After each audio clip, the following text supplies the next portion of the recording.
여러분, 만약 시어머니가 정성껏 끓여주신 보양식이 사실은 여러분의 어머니를 해치기 위한 독이었다면 어떡하시겠어요?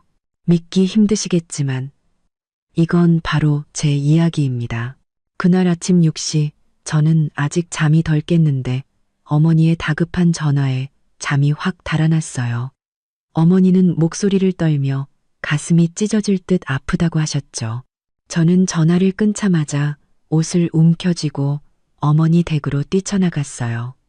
가는 길에 119에 신고했고요. 구급차가 어머니를 응급실로 모시고 나서야 정신을 차리고 남편과 시어머니께 전화를 걸었습니다. 남편은 공기업 야간 근무 중이라 동료가 교대하러 와야 갈 수 있다고 했어요. 시어머니는 걱정 말라며 선뜻 말씀하셨죠. 얘야, 걱정 마라. 내가 내 엄마 몸보신하게 삼계탕이라도 좀 끓여놓을게. 이따가 병원으로 가져가렴. 응급실 밖에서 1시간을 넘게 기다렸을까요? 의사 선생님이 나오셔서 어머니가 급성 심근경색인데 다행히 빨리 와서 생명에는 지장이 없다고 하셨습니다. 하지만 입원해서 경과를 지켜봐야 한다고요. 저는 안도의 한숨을 내쉬고 시어머니께 이제 삼계탕은 안 끓이셔도 된다고 연락하려던 참이었어요. 그런데 시어머니께선 이미 카톡을 보내셨더군요. 탕 거의 다 됐으니 어서 와서 가져가거라. 식기 전에 내 엄마 드려야지. 그 정성을 무시할 수 없어 거절하지 못했습니다. 어머니의 갈아입을 옷가지를 챙겨 시댁으로 향했죠. 시댁에 도착하니 시어머니는 뚝배기에 담긴 탕을 보온병에 옮겨 담고 계셨어요. 김이 모락모락 나는 탕에는 큼지막한 닭고기가 둥둥 떠 있었고 인삼과 대추까지 넣으셨더라고요. 네, 엄마 아플 땐 기력 보충하는 게 최고야. 이거 마시면 금방 좋아질 거다. 저는 보온병을 건네받았어요. 묵직하고 뜨거운 온기에 저도 모르게 손을 뗄 뻔했죠. 시어머니는 가는 길에 쏟지 말고 꼭 내 엄마만 마시게 해라라며 신신당부하셨습니다. 저는 뜨거운 보온병을 들고 문 밖으로 나섰어요. 그런데 아파트 1층에 다다랐을 때 주머니 속에서 차키를 찾았지만 아무것도 만져지지 않았습니다. 아침에 너무 정신이 없어서 시댁 현관 신발장 위에 키를 두고 온 거였어요. 제 자신을 탓하며 다시 시댁으로 발걸음을 옮겼습니다. 시어머니가 쉬실까봐 조용히 발소리를 죽였죠. 그런데 문 앞에 채 닿기도 전에 집안에서 시어머니의 목소리가 들려왔습니다. 날카롭고 흥분에 찬 목소리였죠. 주하나, 너도 봤어야 했는데 어제 내가 재래시장에 갔다가 내 장모 친구분 얘기를 들었거든.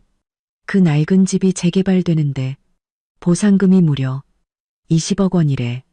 20억. 우리 평생 다 못 쓸 돈이야. 제 손에 들린 보온병이 갑자기 천근만근 무겁게 느껴졌습니다.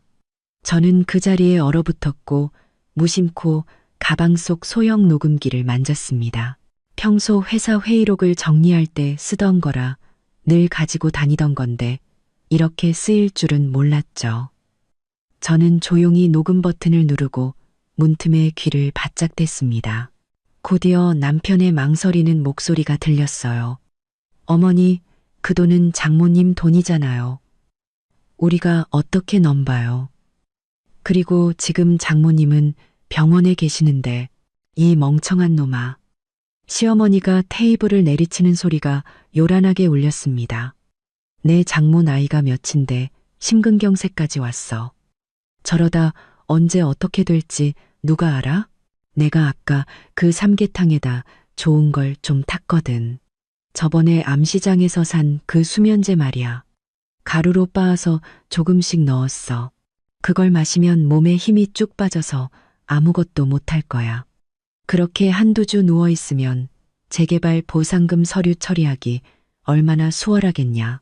보온병을 쥔 제 손이 하얗게 질리고 마디마디가 떨려왔습니다. 시어머니가 끓인 탕은 몸보신용이 아니라 우리 엄마를 해치기 위한 독이었던 겁니다. 하지만 만약 들키면 어떡해요? 남편의 목소리는 여전히 주저했지만 그러면 안 된다는 말은 없었습니다. 오히려 들킬 것을 걱정하고 있었죠. 시어머니는 코웃음을 쳤습니다. 들키긴 누가 들켜. 수면제 좀 탔다고 누가 알겠어. 내 마누라 그 멍청하고 궁상 맞은 꼴 좀 봐. 뭘 알겠니? 내 장모가 죽으면 그 20억은 전부 내 마누라 돈이 되는 거고 그 돈은 곧 내 돈이 되는 거야. 그럼 우리 이 낡아빠진 집 팔고 정원 딸린 고급 빌라로 이사 가는 거지. 너도 그깟 회사 때려치우고 매일 집에서 편하게 놀면 얼마나 좋아. 그럼 보상금 서류는 어떻게 하고요? 남편의 목소리는 분명 흔들리고 있었습니다.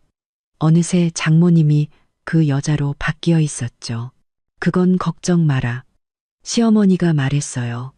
내가 미란이더러 병원에 자주 들락거리면서 분위기 좀 살피라고 할게.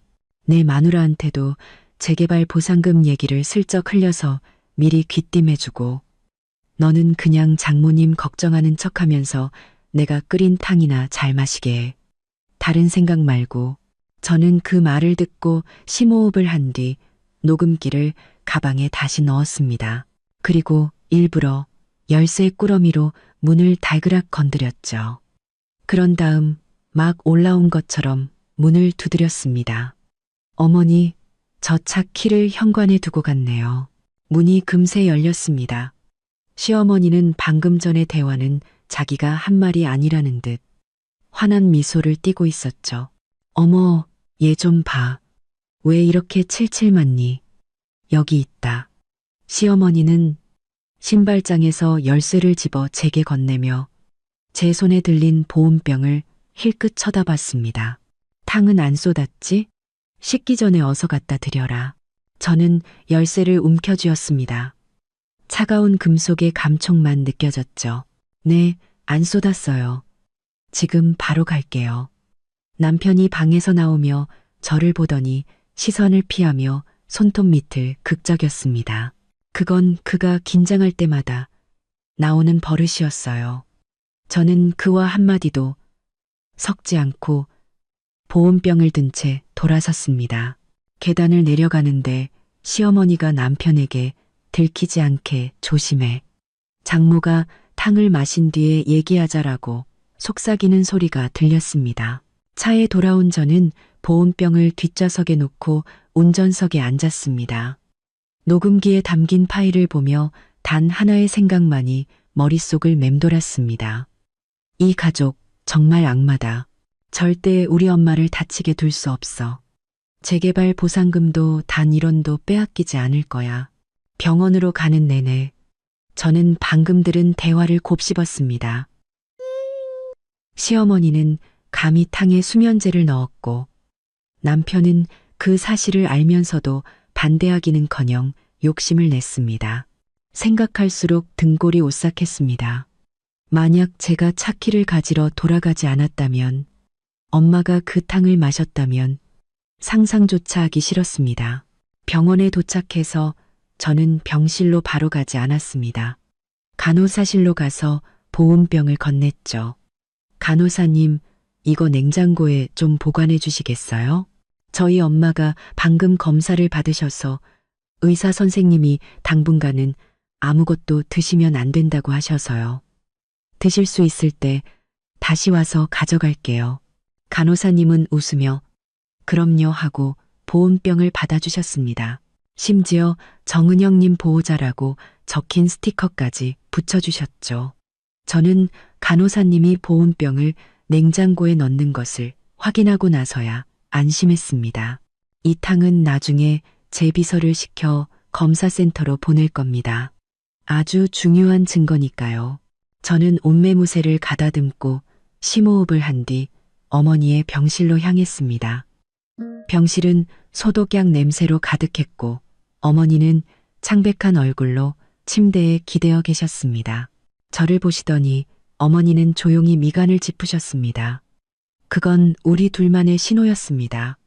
할 말이 있으니 주변을 조심하라는 뜻이었죠. 저는 병실에 CCTV가 있을 수도 있다는 생각에 탕에 대한 이야기는 꺼내지 않았습니다. 대신 다가가서 이불을 덮어드리며 말했죠. 의사 선생님이 회복이 빠르시대요.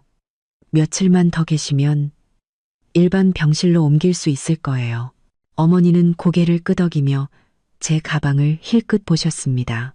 저는 그 뜻을 알아채고 가방에서 휴대폰을 꺼내 시간을 보는 척하며 녹음기 이어폰을 소매 안으로 숨겨 어머니 귀에 꽂아드렸습니다. 어머니는 눈을 감고 3분가량 녹음을 들으셨죠. 다시 눈을 떴을 때 어머니의 눈빛에서는 더 이상 병약함이 느껴지지 않았습니다. 대신 차가운 냉정함이 서려 있었죠. 어머니는 작게 3번 기침하셨습니다. 상황이 심각하니 즉시 계획을 세워야 한다는 신호였죠. 제가 이어폰을 거두려는데 병실 문이 열리고 간병인 아주머니가 물컵을 들고 들어오셨습니다. 어머님, 약 드실 시간이에요. 어머니는 물컵을 받아들고 아주머니께 웃으며 감사 인사를 하고는 오늘 날씨나 식당 밥맛 같은 시시콜콜한 이야기를 나누셨습니다. 평소와 다를 바 없는 모습이었죠. 간병인 아주머니가 나가자 어머니는 목소리를 낮춰 물으셨습니다. 탕은 다른 사람 마시게 하진 않았지?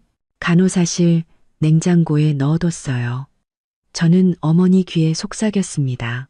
이따가 강 비서시켜서 검사센터로 보낼게요. 도대체 뭘 탔는지 알아봐야죠. 그리고 아까 문 앞에서 녹음도 했어요. 어머니 돌아가시면 20억 재개발 보상금 가로챌 생각까지 하더라고요. 어머니는 고개를 끄덕이며 이불 위를 손가락으로 가볍게 두드리셨습니다. 이혼 반드시 해야 한다. 그리고 그들에게 단 1원도 줘선 안 돼. 네가 결혼 전에 해뒀던 재산증명서 아직 가지고 있지? 당장 찾아서 변호사한테 검토받아. 그들이 파고들 틈이 없는지 확실히 해야 해. 네, 기억하고 있어요. 증명서는 저희 집 서재 금고에 있어요. 저는 이어서 말했습니다. 강 비서한테 전화해서 우리 집에 초소형 카메라 몇 개 설치하라고 하고 어머니 댁 아파트 아래에도 사람 2명 지키게 할게요. 아까 시어머니가 남편한테 시누이더러 와서 분위기 좀 살피라고 했어요. 어머니 댁을 노릴지도 몰라요. 어머니는 미간을 찌푸리셨습니다. 내 집 서랍에 재개발 계약서 초안이 있어. 당장 옮겨야 한다. 그들이 찾게 둬선 안 돼. 강비서 시켜서 믿을 만한 사람 보내. 서류 챙겨서 안전한 곳으로 옮기라고 해. 알겠습니다. 저는 휴대폰을 꺼내 강 비서에게 메시지를 보냈습니다. 첫째, 병원 간호사실에서 정은영님 보호자 스티커가 붙은 보온병을 찾아 국립과학수사연구원에 성분검사를 의뢰할 것. 보고서와 보온병의 지문은 반드시 확보할 것. 둘째, 우리 집 서재에 초소형 카메라 3대를 설치하고 어머니 댁 서재 서랍에 있는 재개발 계약서 초안을 꺼내 최 변호사에게 전달하여 보관할 것. 그리고 인테리어 기사로 위장한 보안 요원 2명을 어머니 댁 아파트 아래에 배치하여 낯선 사람의 출입을 막을 것. 강 비서는 곧바로 알겠습니다. 1시간 30분 내로 처리하겠습니다. 라고 답장을 보내왔습니다. 저는 휴대폰을 내려놓았습니다. 어머니는 저를 보며 안심한 눈빛으로 말씀하셨습니다. 강 비서는 일 처리가 확실해서 믿음이 가. 참, 내 남편이 병원에 오거든 절대 정면으로 부딪히지 마라. 일단 구슬려서 말을 많이 하게 만들어. 전부 증거로 남겨야 하니까. 네, 저도 알아요. 아까 시어머니랑 통화할 때 어머니께 탕을 꼭 마시게 하라고 했어요. 그가 오면 저는 탕에 문제가 있다는 걸 모르는 척하면서 재개발 보상금 얘기를 꺼내서 더 많은 말을 하도록 유도하고 녹음할게요. 마침 그때 제 휴대폰이 울렸습니다. 남편이었습니다. 제가 어머니를 쳐다보자 어머니는 조용히 고개를 끄덕이셨습니다. 저는 통화 버튼과 함께 녹음 버튼을 눌렀습니다. 여보세요. 무슨 일이야? 당신 병원이야. 장모님, 탕 드셨어? 남편의 목소리는 아까 시댁에서 들었던 것처럼 조급함이 묻어났습니다. 방금 도착했어. 간호사 말이 어머니가 수액을 맞아서 당분간은 아무것도 못 드신대. 탕은 간호사실에 맡겨뒀어.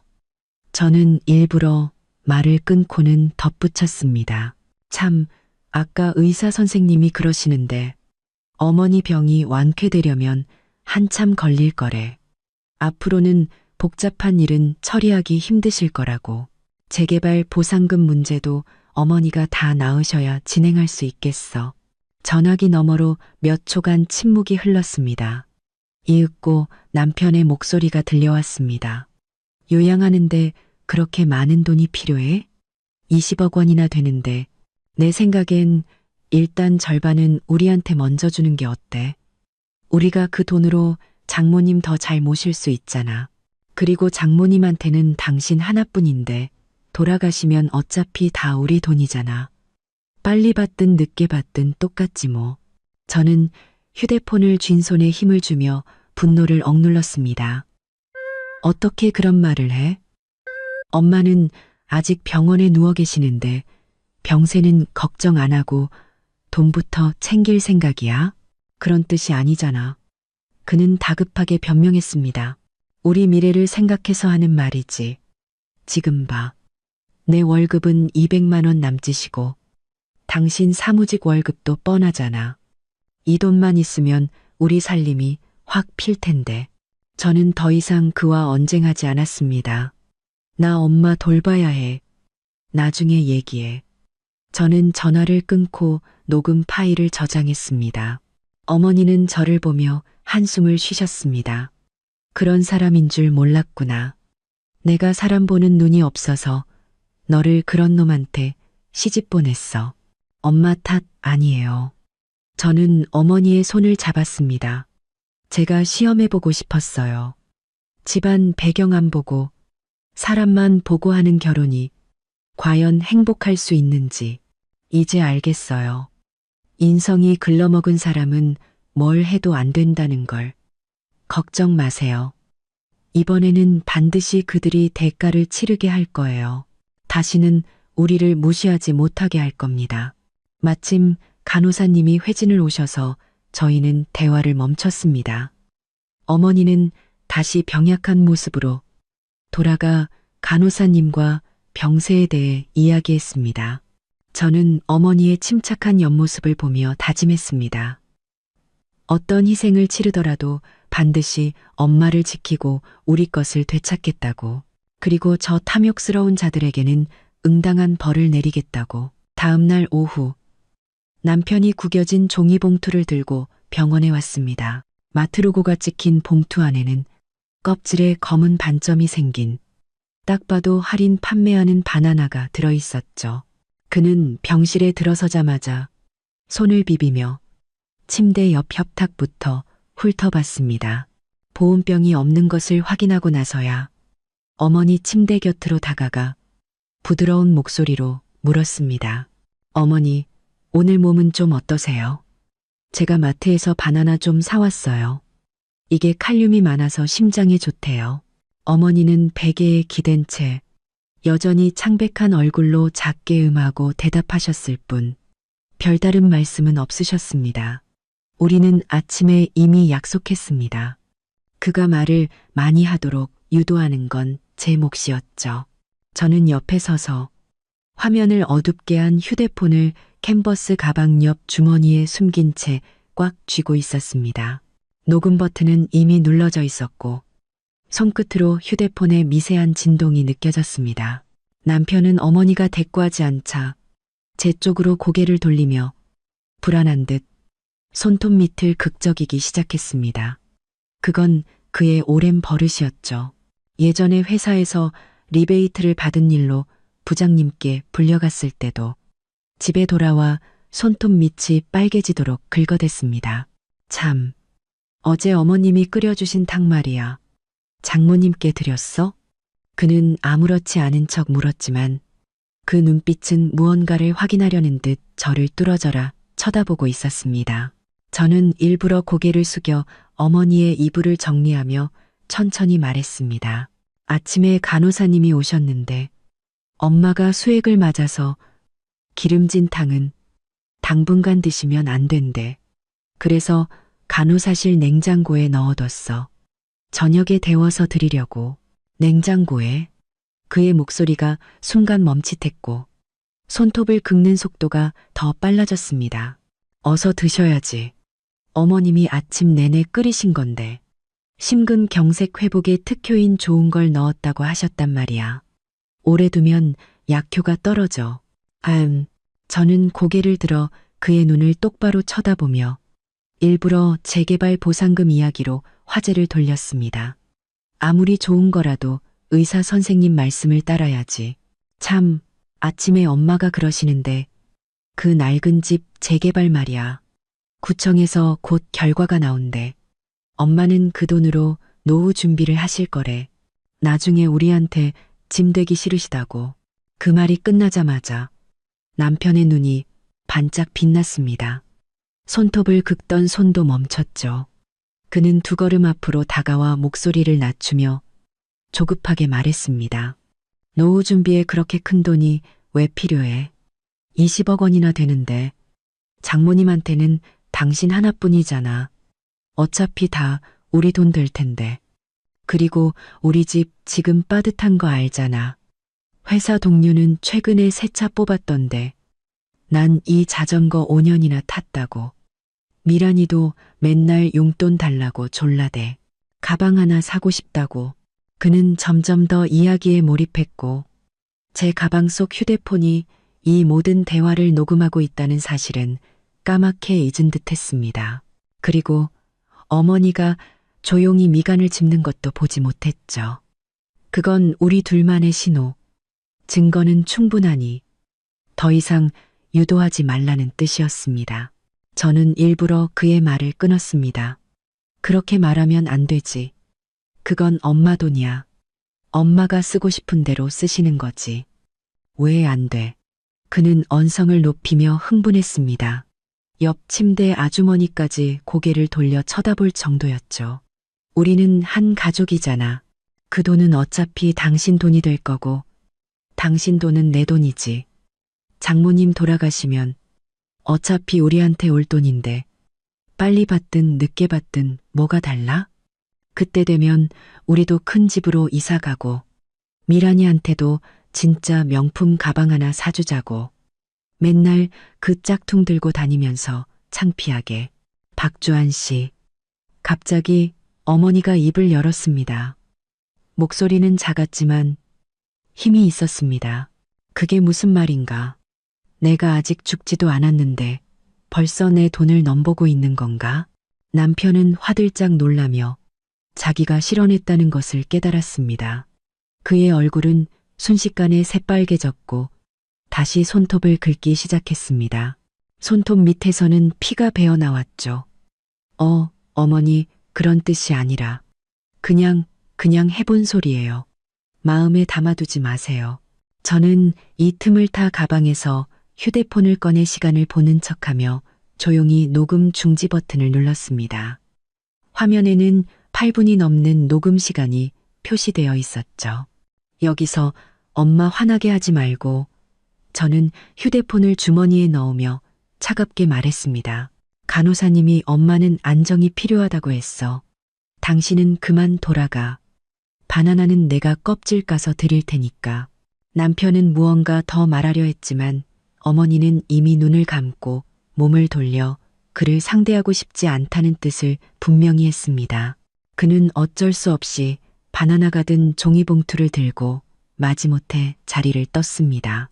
문가에서 그는 아쉬움 가득한 눈빛으로 뒤를 돌아봤지만 방금 자신의 어리석은 말이 전부 녹음되었다는 사실은 꿈에도 몰랐을 겁니다. 그가 떠나자 옆 침대 아주머니가 다가와 작은 목소리로 말했습니다. 세댁, 남편이 좀 이상하네. 어떻게 어른이 돌아가시길 저렇게 바랄 수가 있어? 조심해야겠어. 저는 아주머니께 미소를 지으며 아무 말도 하지 않았지만 마음속으로는 더욱 확신했습니다. 이 결혼은 반드시 끝내야 한다고, 그리고 그들의 탐욕에 대한 대가를 반드시 치르게 하겠다고. 그날 저녁 7시 제가 어머니의 손을 닦아드리고 있을 때 휴대폰이 울렸습니다. 시어머니였습니다. 제가 어머니를 쳐다보자 어머니는 조용히 고개를 끄덕이셨습니다. 저는 전화를 받아 스피커폰으로 전환했습니다. 어머니도 들으실 수 있도록. 그리고 나중에 함께 대책을 논의하기 위해서였죠. 여보세요. 시어머니의 목소리가 수화기를 통해 들려왔습니다. 일부러 꾸민 듯한 다정한 목소리였죠. 얘야, 병원에서 엄마 간호하느라 고생이 많구나. 참, 엄마 입원하시는 동안 갈아입을 옷은 충분하니? 내가 내일 깨끗한 옷 좀 갖다 드리려고 하는데 내 친정집 열쇠 좀 줄 수 있겠니? 내가 직접 가서 가져오면 네가 번거롭게 오갈 필요 없잖아. 저는 그녀가 열쇠를 달라고 할 것을 이미 예상하고 있었기에 대답을 준비해 두었습니다. 일부러 잠시 머뭇거리다가 곤란한 듯한 목소리로 말했습니다. 열쇠요. 제가 아침에 너무 급하게 나오느라 엄마 병실 서랍에 넣어두고 왔어요. 근데 그 서랍이 잠겨 있어서요. 의사 선생님이 치료 환경에 방해될 수 있으니 병실 물건은 함부로 만지면 안 된다고 하시더라고요. 엄마가 퇴원하셔야 열 수 있을 것 같아요. 전화기 너머로 몇 초간 침묵이 흘렀습니다. 그녀가 운영하는 작은 족발집에서 나는 냄새가 전화기 너머로 느껴지는 듯 했습니다. 잠시 후 그녀가 다시 입을 열었습니다. 아까보다는 조금 차가워진 목소리였죠. 서랍이 잠겨 있다고? 그럼 어쩔 수 없지. 참, 네 엄마가 전에 그러던데 재개발 서류는 서재 서랍에 뒀다고. 맞니? 내가 열쇠만 있으면 너희 대신 서류라도 잘 챙겨두려고 했지. 20억 원짜리 중요한 서류인데 잃어버리면 큰일이잖아. 역시나 결국은 재개발 서류 때문이었습니다. 저는 속으로 비웃으며 아무것도 모르는 척 말했습니다. 엄마가 서류를 어디에 두셨는지는 못 들었어요. 평소에 저한테 그런 얘기는 잘 안 하셔서요. 아시잖아요. 제가 그냥 사무직이라 그런 건 잘 몰라요. 엄마 몸 좀 나아지시면 제가 여쭤볼게요. 아니. 그녀는 다급하게 제 말을 끊었습니다. 그냥 한번 물어본 거야. 네 엄마한테는 말하지 마. 괜히 또 신경 쓰시게 할라. 그럼 내일 옷은 안 갖다 줘도 되겠구나. 네가 잘 좀 돌봐드려. 무슨 일 있으면 바로 전화하고. 그녀는 서둘러 전화를 끊었습니다. 잘 가라는 인사도 없이요. 저는 휴대폰을 협탁에 내려놓았습니다. 어머니가 눈을 뜨며 확신에 찬 목소리로 말씀하셨습니다. 집에 와서 직접 서류를 뒤지려는 속셈이구나. 열쇠를 안 준 건 잘한 일이야. 당장 집에 사람을 배치해서 지키게 해야 해. 그들이 몰래 열쇠를 복사해서 들어갈지도 몰라. 저는 고개를 끄덕이며 다른 휴대폰을 꺼냈습니다. 이 휴대폰은 주로 제 비서와 연락할 때 쓰는 것으로 시댁 식구들의 번호는 저장되어 있지 않았습니다. 저는 비서에게 메시지를 보냈습니다. 즉시 2명을 우리 엄마 댁 아파트 아래에 배치할 것, 인테리어 기사로 위장하고 서재와 거실에 초소형 카메라 2대를 설치할 것, 내일 아침 8시까지 완료해야 함. 절대 들키지 말 것. 비서는 곧바로 답장을 보내왔습니다. 안심하십시오. 전후 2명 이미 배치 완료. 카메라는 30분 내로 도착하며 내일 아침 7시까지 설치 완료하겠습니다. 제 비서는 특수부대 출신으로 그가 배치한 인력 역시 그의 전우들이었습니다. 택지가 배치한 인력 역시 그의 전우들이었습니다. 일 처리가 깔끔하고 은밀해서 저는 전적으로 그를 신뢰했습니다. 전화를 끊고 저는 아까 시어머니와의 대화가 떠올라 어머니께 말씀드렸습니다. 재개발 서류가 서재 서랍에 있냐고 묻더라고요. 우리 집 구조를 이미 파악하고 있는 것 같아요. 아마 예전에도 몇 번 우리 집에 와서 몰래 위치를 봐뒀나 봐요. 어머니는 미간을 찌푸리시더니 베개 밑에서 카드 한 장을 꺼내 제게 건네셨습니다. 이 카드에 500만 원 들어있어. 내일 비서 시켜서 현금으로 찾아. 아래층에서 지키는 사람들 물이랑 간식이라도 사다 줘. 고생하는데 잘 챙겨줘야지. 그리고 재개발 사무소에 연락해서 모든 서류 절차는 반드시 나와 네가 함께 서명해야만 유효하다고 전해. 다른 사람은 절대 안 된다고. 저는 카드를 받아 캔버스 가방 안주머니에 넣었습니다. 이 카드는 어머니가 시댁 식구들이 재개발 보상금을 노릴 것을 대비해 미리 준비해 두신 것이었습니다. 내일 아침 일찍 재개발 사무소에 연락할게요. 제가 어머니께 말씀드렸습니다. 그리고 변호사님께 부탁해서 내용 증명도 하나 작성해 달라고 할게요. 시어머니네가 다시 재개발 얘기를 꺼내면 바로 내용 증명을 보내서 경고하려고요. 어머니는 제 손을 가볍게 두드리며 신뢰 가득한 눈빛으로 말씀하셨습니다. 고생이 많구나. 엄마는 네가 얼마나 속상할지 다 안다. 이 일만 잘 해결되면 우리 이제 편하게 살자. 다시는 이런 꼴 당하지 말고. 저는 침대 곁에 기대어 고개를 끄덕였습니다. 이제 시작일 뿐 앞으로 더 힘든 싸움이 남아있다는 것을 알고 있었습니다. 하지만 엄마만 곁에 계시면 저는 두렵지 않았습니다. 이 탐욕스러운 자들을 반드시 몰아내고 우리 집을 지켜낼 자신이 있었습니다. 다음 날 아침 7시 반 비서가 사진 한 장을 보내왔습니다. 사진 속에는 파란색 작업복을 입은 두 남자가 저희 엄마 댁 아파트 아래에서 공구를 들고 서 있었습니다. 누가 봐도 영락없는 인테리어 기사였죠.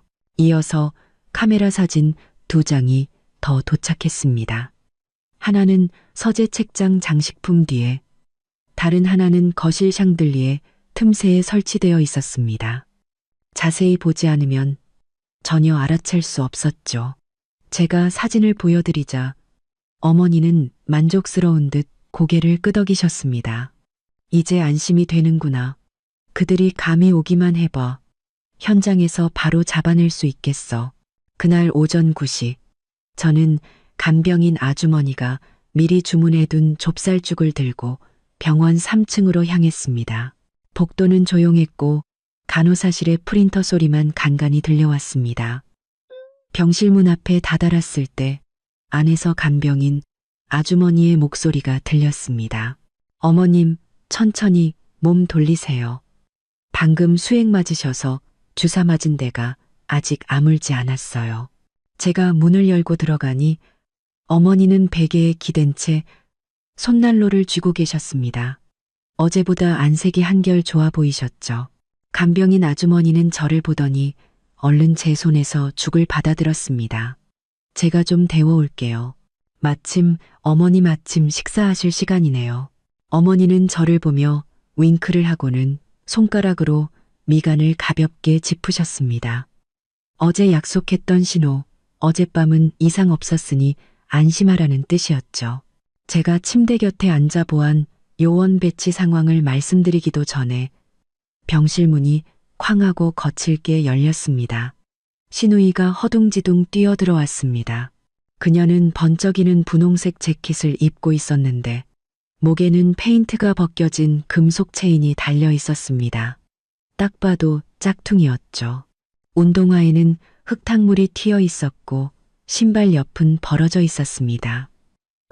그녀는 들어오자마자 가방을 협탁에 내던지며 찢어질 듯 날카로운 목소리로 소리쳤습니다. 새언니, 재개발 보상금 얘기 우리 엄마한테 똑바로 말해. 왜 우리 집에는 한 푼도 안 주고 숨기는 건데? 막 데운 죽을 들고 들어오던 간병인 아주머니는 그녀의 고함에 깜짝 놀라 죽 그릇을 놓칠 뻔했습니다. 어머니는 미간을 찌푸리며 나지막이 말씀하셨습니다. 얘야, 할 말이 있으면 조용히 하렴. 다른 환자들 쉬는데 방해되잖니. 조용히요? 신우이는 허리에 손을 얹고 병상으로 다가와 눈을 동그랗게 뜨고 소리쳤습니다. 어머님, 모르는 척하지 마세요. 우리 엄마한테 다 들었어요. 그 낡은 집 재개발되면 20억 원이나 나온다면서요? 우리 오빠랑 새언니가 결혼한 지 2년이나 됐는데 그 돈 절반은 당연히 우리 거죠. 우리 오빠는 아직도 10,000원 버스 타고 출근하고 나는 새 가방 하나 못 사는데 우리가 이렇게 고생하는 거 보고만 계실 거예요?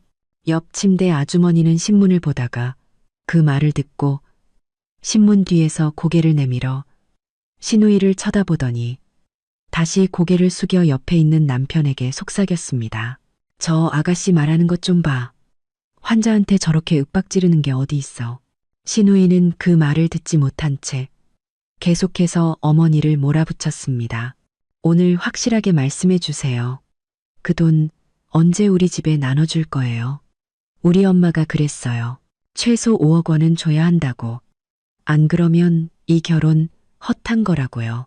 저는 가방에서 휴대폰을 꺼내 조용히 녹음 버튼을 누르고 외투 주머니에 넣었습니다.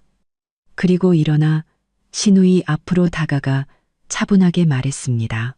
어머님이 하시는 말씀은 뭐든 다 믿는구나. 이 재개발 보상금은 우리 엄마 돈이야. 엄마가 어떻게 쓰시든 너희가 이래라 저래라 할 일이 아니라고. 왜 아니야? 신우이는 흥분해서 저를 밀치려 했고 간병인 아주머니가 급히 그녀를 막아섰습니다. 새언니, 잘해줄 때 고마운 줄 알아. 당신이 우리 집에 시집 왔으면 우리 집 사람이야. 당신 엄마 돈은 당신 돈이고 당신 돈은 우리 오빠 돈이지. 우리한테 좀 나눠주는 게 뭐 어때서. 우리 엄마가 일부러 어머님 몸보신하라고 탕까지 끓여드렸는데 고맙다는 말 한마디 없이 돈만 숨기고 저는 속으로 쾌재를 불렀습니다. 기회가 왔다고 생각했죠. 일부러 미간을 찌푸리며 의아한 척 물었습니다. 어머님이 끓여주신 탕 말이야? 어제 간호사님이 냉장 보관하시면서 그러시던데 탕에 뭔가 문제가 있는 것 같다고 함부로 마시지 말라고 하셨어. 내가 아직 어머님께 여쭤보지 못했는데 그 탕에 도대체 어떤 좋은 걸 넣으셨길래 간호사님이 이상하다고 했을까? 그 말이 끝나자마자 신우이는 마치 꼬리를 밟힌 고양이처럼 소리를 질렀습니다. 뭐가 이상해? 우리 엄마는 좋은 뜻으로 그런 거야. 일부러 어머님 기운 빠져서 돈 관리 못하게 하는 약을 넣었다고. 안 그러면 맨날 돈 숨길 생각만 할 텐데 우리가 언제 돈을 받아. 순간 병실안은 찬물을 끼얹은 듯 조용해졌습니다. 옆 침대 아주머니는 신문을 내려놓고 놀란 눈으로 신우이를 쳐다봤습니다. 아가씨, 말 함부로 하면 안 되지. 환자탕에 약을 타다니 그건 사람을 해치는 짓이잖아. 그분의 남편도 찻잔을 내려놓으며 미간을 찌푸렸습니다. 저 집안 정말 악독하네. 아픈 사람 돌볼 생각은 안 하고 해쳐서 돈이나 뺏을 궁리나 하고. 신우이는 그제야 자기가 실언했다는 것을 깨닫고 얼굴이 새빨개졌습니다. 그녀는 허둥지둥 손을 내저으며 변명했습니다. 아, 아니에요. 그런 뜻이 아니라. 그러니까 우리 엄마가 넣은 건 보약이에요. 보약. 어머님이 돈 관리할 힘나시라고. 네, 보약이에요. 보약. 저는 비웃으며 주머니에서 휴대폰을 꺼내 녹음 중지 버튼을 눌렀습니다. 화면에는 녹음 시간이 선명하게 표시되어 있었죠. 네가 방금 한 말 전부 녹음됐어. 정말 보약이라고 생각하면 지금 당장 간호사님 찾아가서 어제 그 탕 다시 가져오자.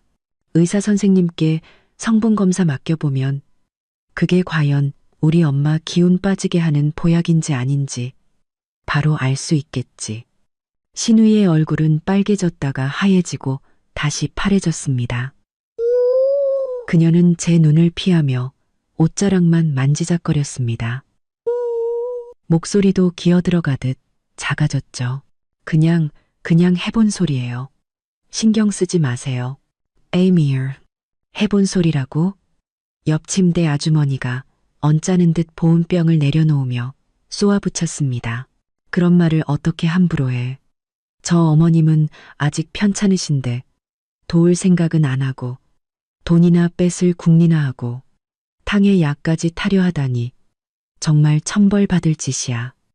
마침 복도를 지나가던 다른 병실 보호자도 그 말을 듣고 걸음을 멈췄습니다. 어제 어떤 사람이 환자한테 이상한 탕을 가져왔다고 간호사들이 수군거리는 거 들었는데 저 집이었구나. 저걸 진짜 마셨으면 어쩔 뻔했어.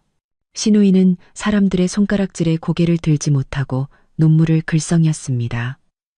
그녀는 갑자기 테이블 위에 가방을 움켜쥐고 사람들을 밀치며 문 밖으로 뛰쳐나갔습니다. 뛰어가다가 문턱에 걸려 넘어지기까지 했죠. 운동화 끈이 풀렸지만 뒤도 돌아보지 않고 비틀거리며 도망쳤습니다. 간병인 아주머니는 그녀의 뒷모습을 보며 혀를 찼습니다. 저 아가씨 정말 철이 없네. 어떻게 그런 말을 할 수가 있어. 딸이. 옆 침대 아주머니는 한숨을 쉬며 어머니께 말했습니다. 어머님, 너무 화내지 마세요. 저런 사람들이랑 엮여서 속 썩으면 손해예요. 앞으로는 절대 가까이 오지 못하게 하세요. 어머니는 고개를 끄덕이며 아주머니께 미소를 지었습니다. 고맙습니다. 그럴게요. 병실에 있던 사람들이 모두 흩어지고 나서야 어머니는 저를 보며 침대 협탁을 손가락으로 가볍게 두드리셨습니다. 또 다른 신호, 증거를 잘 보관하라는 뜻이었죠. 저는 휴대폰의 녹음 파일을 클라우드에 저장하고 비서에 이메일로도 한부 복사해 보냈습니다. 그리고 어머니께 말씀드렸죠. 강 비서가 어제 그러는데 엄마 댁에 카메라 설치도 다 끝났고 보안 요원도 배치됐대요. 이제 그들이 덫에 걸리기만 기다리면 돼요. 방금 신우이가 실토한 덕분에 증거가 하나 더 늘었네요. 이제 와서 딴소리해도 소용없을 거예요. 어머니는 간병인 아주머니가 가져다 준 죽으란 숟가락 드며 나지막이 말씀하셨습니다. 그들은 재개발 보상금에 눈이 멀어서 절대 포기하지 않을 거야. 아마 조만간 네 친정집에 쳐들어가서 난리를 칠지도 몰라. 강 비서더러 잘 감시하라고 해. 서류를 빼앗기면 안 되니까. 네, 알아요. 저는 어머니의 이불을 덮어드리며 말했습니다. 아침에 나오기 전에 강 비서한테 말해뒀어요. 2시간마다 감시 카메라 화면 캡처해서 보내주고 무슨 일 있으면 바로 보고하라고요. 그리고 최 변호사님도 그러셨어요. 탕 성분 검사 결과가 나오면 바로 내용 증명을 작성해서 다시 한번 소란을 피우면 즉시 고소하겠다고 경고하자고요. 마침 그때 제 휴대폰이 진동했습니다. 강 비서가 보낸 메시지였습니다. 확인 결과 어젯밤 시댁 식구 중 한 명이 엄마 댁 아파트 아래를 서성이는 것이 포착되었습니다. 사전 답사로 추정됩니다. 보안 요원이 인상착의를 기록했으며 집중 감시할 예정입니다. 제가 메시지를 보여드리자 어머니는 말없이 고개를 끄덕이셨습니다. 그 눈빛은 더욱 단호해져 있었죠.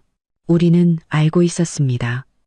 이 싸움은 이제 막 시작되었을 뿐이라는 것을요. 하지만 우리는 이미 모든 준비를 마쳤습니다. 20억 재개발 보상금을 절대 빼앗기지 않을 것이며 서로를 해치려는 그들의 시도를 결코 용납하지 않을 것입니다.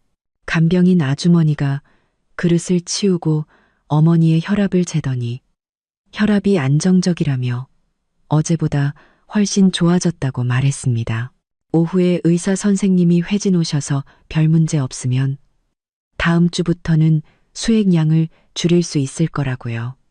저와 어머니는 안도의 한숨을 내쉬었습니다.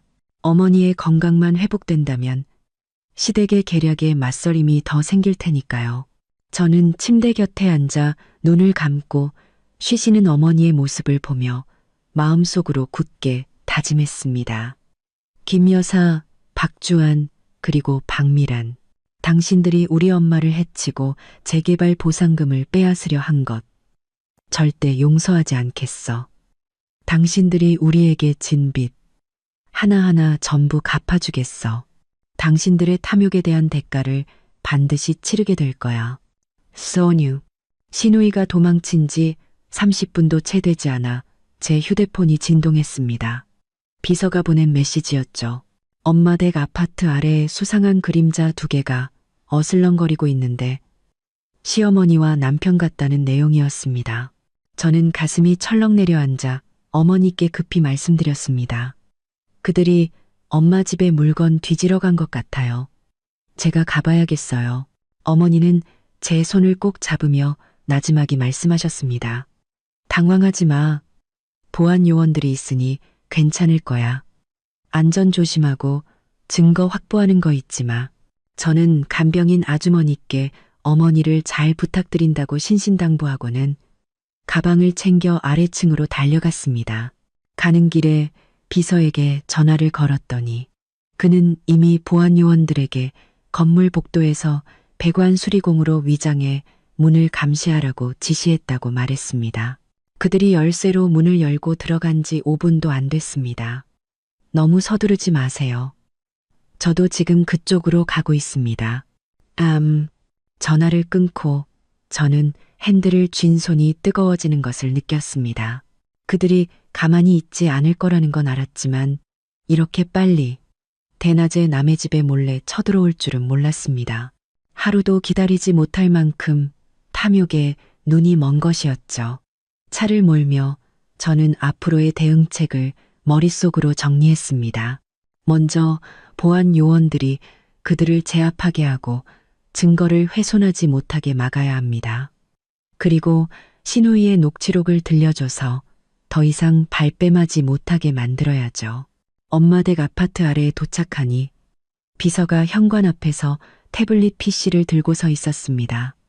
저를 보더니 그가 급히 다가와 말했습니다. 아직도 안에서 뒤지고 있습니다. 보안 요원들이 이미 동영상을 촬영했습니다. 보시죠. 제가 다가가 보니 태블릿 화면에는 서재의 모습이 선명하게 보였습니다. 시어머니는 책상 앞에 쪼그려 앉아 맨 아래 서랍을 뒤지고 있었고 남편은 옆에서 서류 뭉치를 든 채 중얼거리고 있었습니다. 아직 못 찾았어? 재개발 계약서가 분명 여기 있을 텐데 이것만 손에 넣으면 우리도 큰 빌라로 이사 갈 수 있다고. 다시는 이 낡은 집에 살 필요 없어. 저는 심호흡을 하고 현관문을 열고 계단을 올라갔습니다. 비서가 제 뒤를 따랐죠. 문 앞에 다다르자 안에서 화라하는 소리가 들렸습니다. 서랍이 거칠게 열리는 소리였죠. 저는 열쇠를 꺼내 조용히 문을 열고 일부러 헛기침을 했습니다. 방 안의 소리가 순간 멎었습니다. 시어머니가 서재에서 뛰쳐나오는데 손에는 서류철 하나를 쥐고 있었습니다. 문 앞에 서 있는 저를 보자 그녀의 얼굴은 새하얗게 질렸습니다. 손이 떨리더니 서류철이 바닥에 떨어졌고 안에서 종이들이 쏟아져 나왔습니다. 전부 어머니가 예전에 정리해둔 재개발 정책 자료였을 뿐 계약서는 아니었습니다. 네가 왜 여기 있어? 시어머니는 숨을 헐떡이며 시선을 피한 채 허둥지둥 서류를 주워 숨기려 했습니다. 남편도 서재에서 나왔는데 손에 들고 있던 서류는 이미 책상 위에 던져두고 또다시 손톱 밑을 극적이고 있었습니다. 저기, 우리는 그냥 장모님 짐 정리 좀 도와주려고. 서류에 먼지 쌓일까봐. 짐 정리요? 저는 비웃으며 거실 중앙으로 걸어가 서재를 가리켰습니다. 짐 정리를 하려면 책상 맨 아래 서랍까지 뒤져야 하나요? 이것만 찾으면 빌라로 이사 간다고 중얼거리면서요. 저는 주머니에서 휴대폰을 꺼내 신우이가 어제 병원에서 한 말을 녹음한 파일을 틀었습니다. 그리고 어제 따님이 병원에서 무슨 말을 했는지 잊으셨나 봐요. 휴대폰에서는 신우이의 찢어지는 목소리가 흘러나왔습니다. 우리 엄마가 일부러 어머님 기운 빠져서 돈 관리 못하게 하는 약을 넣었다고. 안 그러면 우리가 어떻게 재개발 보상금을 받아. 시어머니의 얼굴은 하얗게 질렸다가 파랗게 변했습니다. 서류를 줍던 손이 허공에서 멈췄죠. 헛소리야. 그 철없는 계집애가 뭘 안다고 함부로 짓거리는 거야. 헛소리라고. 비서가 태블릿 PC를 시어머니 앞으로 내밀었습니다. 화면에서는 여전히 그들이 집을 뒤지는 영상이 재생되고 있었죠.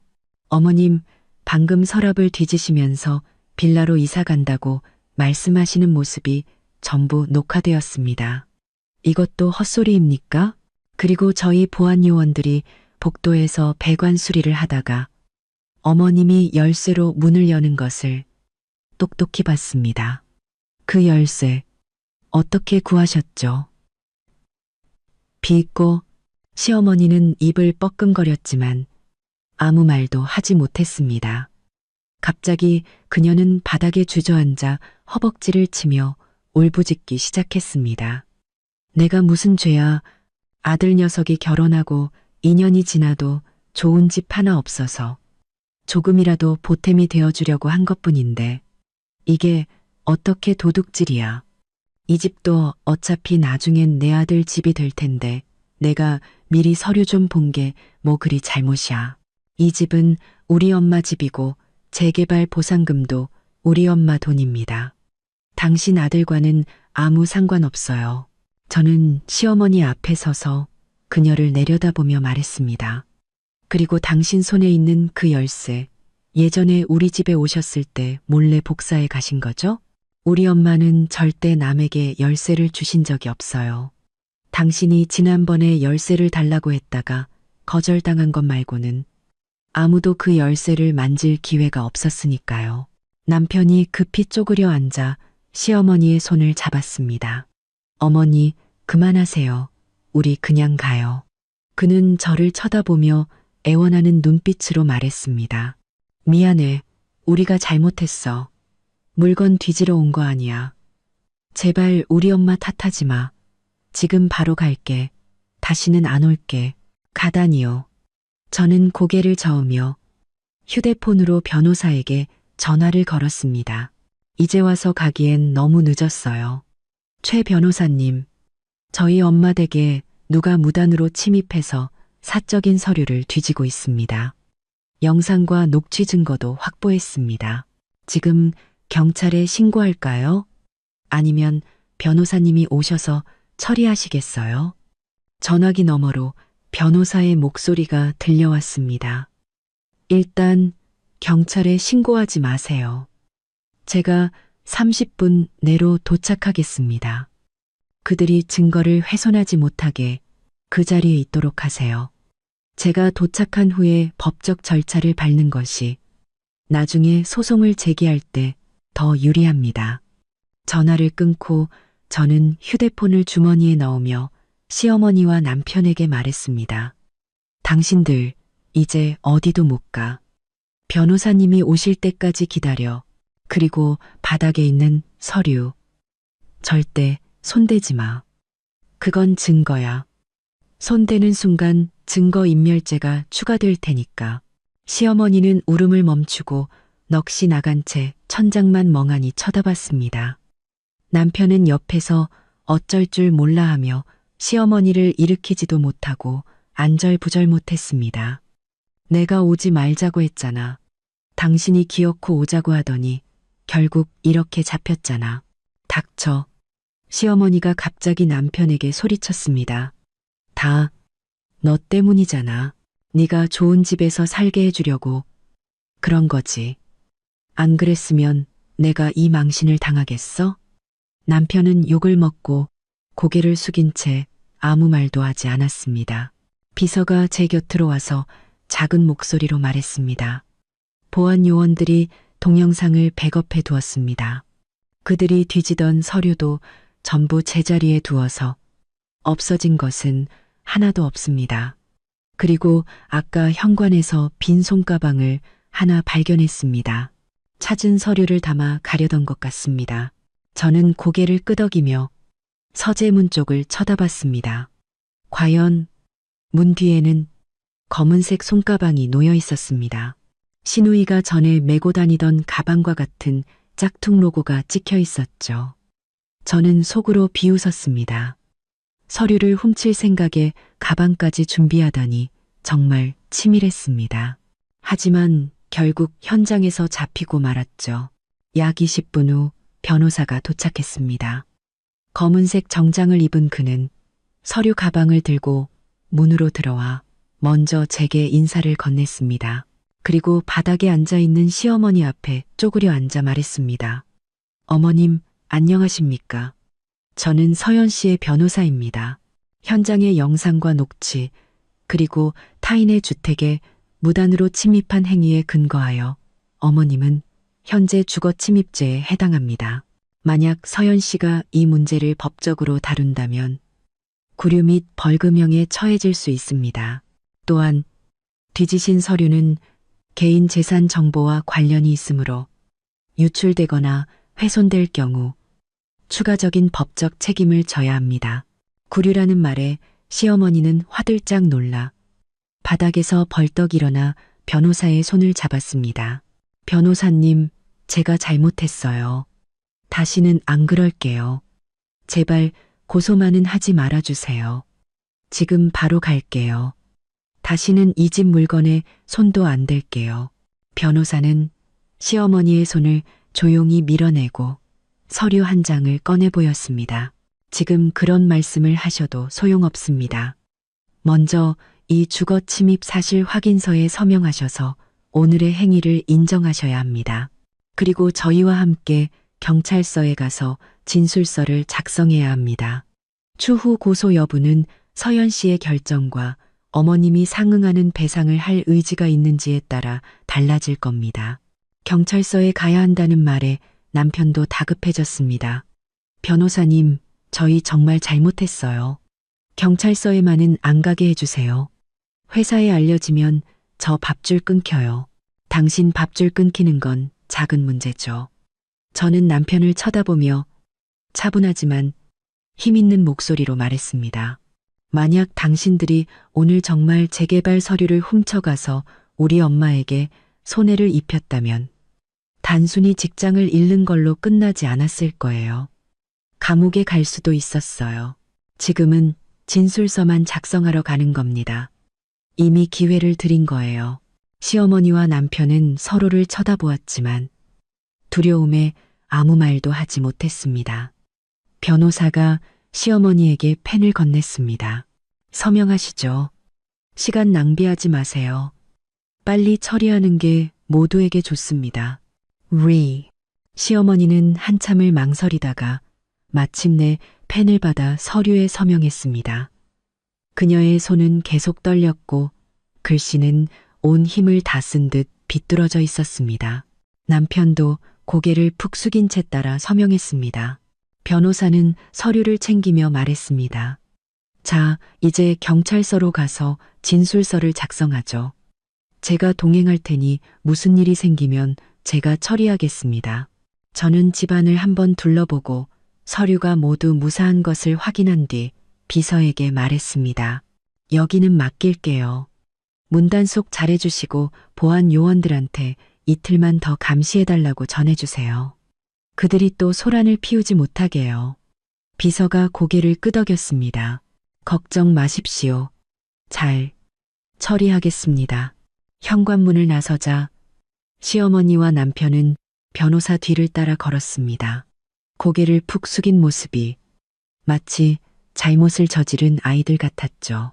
길에서 마주친 이웃 몇몇이 호기심 어린 눈으로 우리를 쳐다보자 시어머니는 황급히 손으로 얼굴을 가렸습니다. 저는 그 뒤를 따르며 조금의 동정심도 느끼지 않았습니다. 이 모든 것은 그들 스스로가 자초한 일이었습니다. 탐욕에 눈이 멀어 자기 것이 아닌 것을 탐했으니 이런 결과를 맞는 것은 당연했습니다. 경찰서에 도착하자 변호사는 그들을 데리고 진술서를 작성하러 갔고 저는 로비에서 기다렸습니다. 약 1시간 후 그들은 매우 어두운 표정으로 나왔습니다.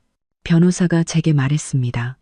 진술서 작성을 마쳤고 경찰서에 사건이 접수되었습니다. 만약 그들이 다시 문제를 일으키면 즉시 구류될 수 있습니다.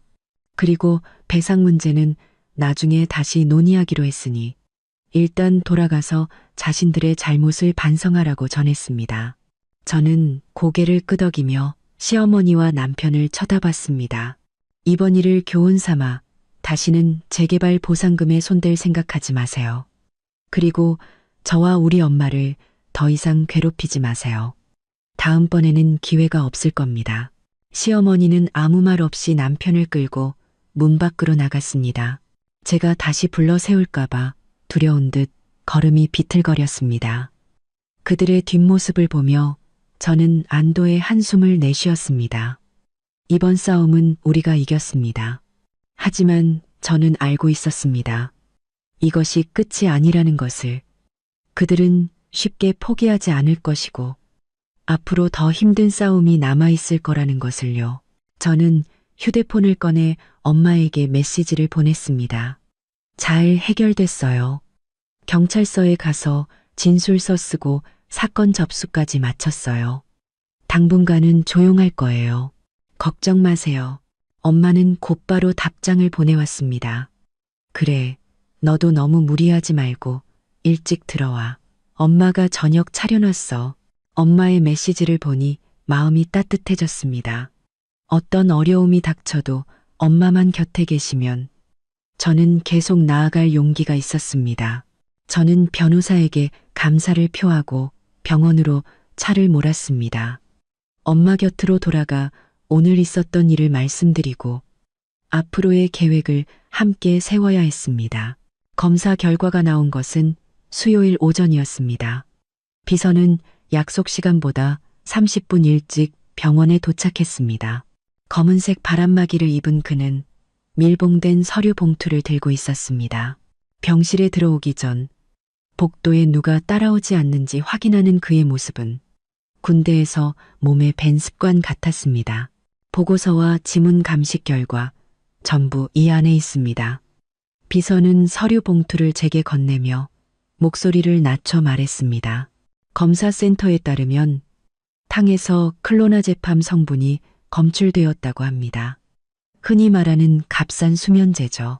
농도는 0.3mg, mL로 높은 수치는 아니지만 장기간 복용하면 졸음과 무기력증을 유발할 수 있습니다. 특히 심근경색 환자에게는 심장에 부담을 가중시킬 수 있다고 합니다. 그리고 보온병 외부에서는 당신과 시어머니의 지문만 발견되었고 내부에서는 시어머니의 지문 외에 미처 닦이지 않은 엄지손가락 자국이 하나 더 발견되었습니다. 대조 결과 그것도 시어머니의 것으로 확인되었습니다. I do. 저는 서류 봉투를 열었습니다. 안에는 세 종류의 서류가 있었습니다. 국립과학수사연구원에서 발급한 붉은 직인이 찍힌 공식 보고서 한 부, 선명한 지문 대조 사진이 첨부된 지문 감식서 한 부, 그리고 검사 과정을 담은 영상 CD 한 장이었습니다. 어머니가 다가와 보고서를 보시더니 클로나제팜이라고 적힌 부분을 손가락으로 가볍게 두드리셨습니다. 역시 그 여자가 꾸민 짓이었어. 마시지 않아서 정말 다행이야. 이제 증거는 다 모였구나. 저는 서류를 다시 정리해 가방에 넣었습니다. 오늘 시댁에 가서 직접 따져 묻고 해명을 들어야겠어요. 어머니는 고개를 끄덕이며 비서에게 아래층에서 기다리라고 신신당부했습니다. 혹시 그들이 막무가내로 나오면 네가 도와줘야 한다. 그리고 너무 심하게 싸우지는 마라. 대화 내용을 녹음해서 법적 절차를 밟을 때 우리가 불리해지지 않도록 해야 해. 하이. 저는 알겠습니다라고 대답하고 간병인 아주머니께 어머니를 잘 부탁드린 뒤 비서와 함께 병원을 나섰습니다. 시댁으로 가는 길에 저는 변호사에게 메시지를 보내 검사 보고서의 핵심 내용을 전달했습니다. 변호사는 곧바로 답장을 보내왔습니다. 증거가 충분합니다.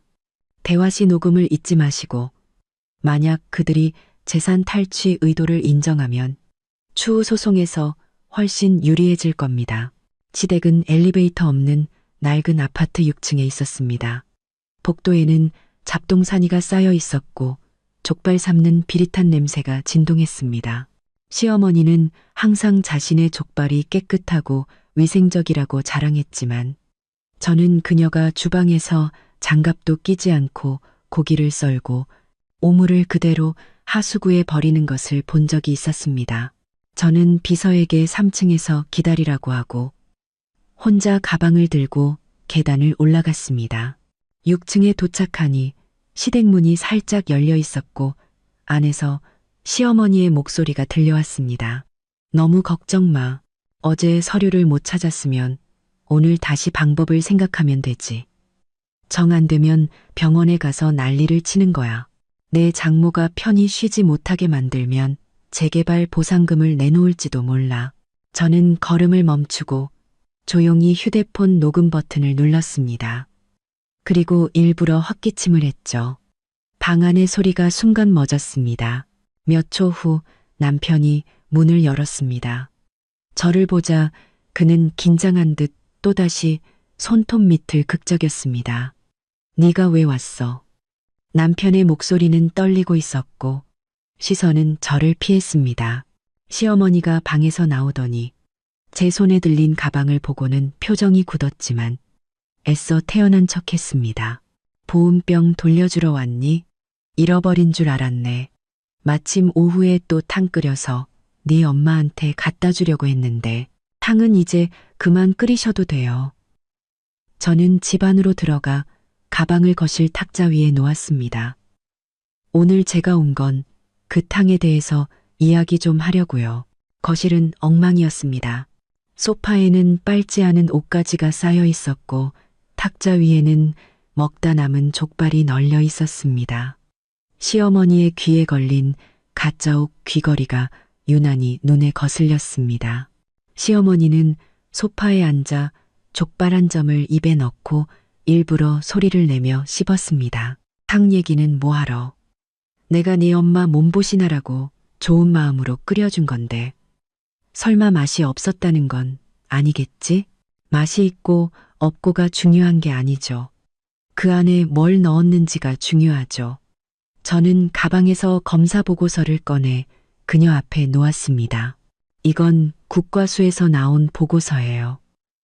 어머님이 끓이신 탕에서 클로나제팜, 즉 수면제 성분이 검출됐다고 나와 있어요. 농도는 0.3mg, ml. 이걸 우리 엄마한테 마시게 해서 잠만 자게 만들고 재개발 보상금에 손도 못 대게 하려던 거 맞죠? 시어머니는 보고서를 집어들었지만 손이 심하게 떨려 보고서 모서리가 구겨졌습니다. 그녀는 보고서를 몇 번 훑어보더니 갑자기 탁자 위에 내던지며 소리쳤습니다. 이거 가짜야. 네가 사람 시켜서 가짜로 만든 거지. 날 모함하려고. 내가 네 엄마한테 그런 걸 왜 넣어. 난 좋은 뜻으로. 가짜인지 아닌지는 어머님이 더 잘 아시겠죠. 저는 지문 감식서를 꺼내 보였습니다. 보온병 안쪽에서 어머님 지문이 나왔어요. 그리고 국과수에서는 탕에서 어머님이 평소에 드시는 수면제와 동일한 성분을 찾아냈고요. 지난주에 약국에서 수면제 사신 거 약사님도 기억하시겠죠? 지금 바로 약국에 전화해서 확인해 볼까요? 시어머니의 얼굴은 새하얗게 질렸고 입술을 떨며 아무 말도 하지 못했습니다. 남편은 옆에서 지켜보며 손톱 밑에서 피가 나도록 긁어댔지만 시어머니를 변호할 엄두도 내지 못했습니다. 저는 다시 가방에서 태블릿 PC를 꺼내 그들이 엄마 댁에 무단 침입한 CCTV 영상을 틀었습니다. 그리고 이것도요. 지난주에 당신들 우리 엄마 집 열쇠를 몰래 복사해서 재개발 서류를 뒤지다가 보안 요원에게 발각됐죠. 이 영상에 전부 똑똑히 찍혀 있는데 뭐라고 변명하시겠어요? 영상 속에서 시어머니와 남편은 서재 서랍을 뒤지고 있었고 시어머니는 서류를 들고 중얼거렸습니다. 재개발 계약서가 왜 안 보이지? 이것만 찾으면 20억 원이 우리 손에 들어오는데 그때 되면 우리도 큰 빌라로 이사 가는 거야. 이 낡아빠진 곳에서 살 필요 없어. 남편은 옆에서 책장을 뒤지며 맞장구 쳤습니다. 어머니, 조용히 하세요. 누가 들으면 어떡해요. 남편은 그만 들어, 제발 그만. 이라며 울부짖었습니다. 우리가 잘못했어. 재개발 보상금에 눈이 멀어서 그랬어. 탕에 약을 넣은 것도 잘못했어. 닥쳐. 시어머니가 남편을 돌아보며 소리쳤지만 그녀의 목소리도 떨리고 있었습니다. 우린 잘못 없어. 애초에 제가 자기 집이 부자인 걸 숨긴 게 잘못이야.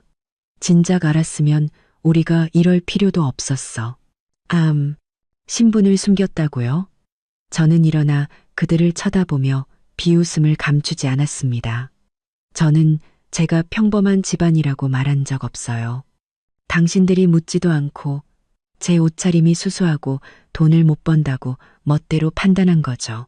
그리고 설령 제가 평범한 집안이었다고 한들 당신들이 우리 엄마의 재개발 보상금을 노리고 엄마 목숨까지 해치려 한 것이 정당화되나요? 마침 그때 아래층에서 문 두드리는 소리가 들렸습니다. 비서가 올라온 것이었죠.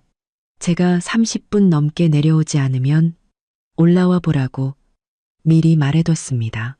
비서가 집 안으로 들어서자 그의 강한 기세에 눌려 시어머니와 남편은 더 이상 아무 말도 하지 못했습니다. 이제 증거는 차고 넘칩니다. 더 이상 변명할 거리라도 있나요? 저는 시어머니와 남편을 쳐다보며 단호하게 말했습니다. 이미 변호사와 상의를 마쳤습니다.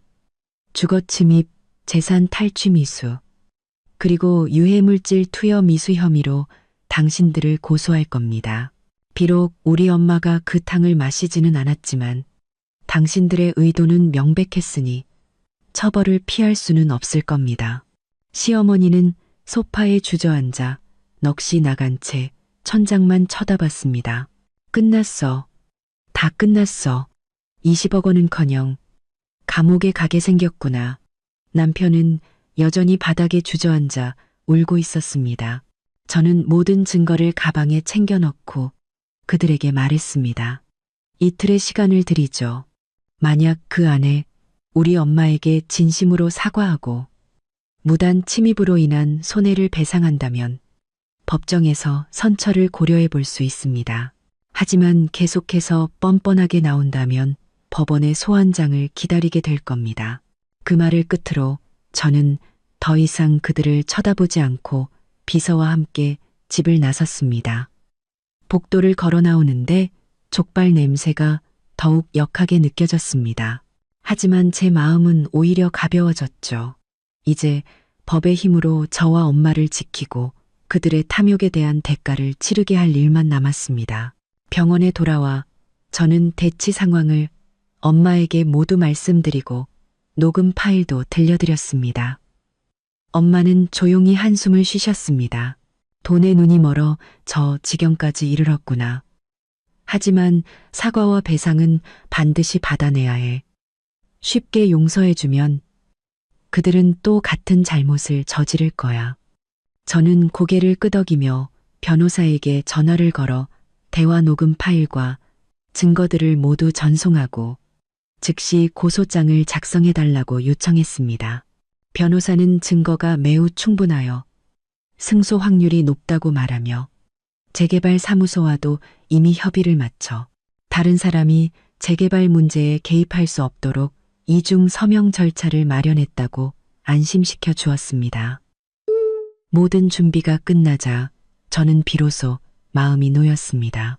이 지긋지긋한 싸움도 이제 끝이 보이기 시작했습니다. 변호사님이 병원에 오시던 날 어머니의 기색은 한결 좋아져 있었습니다.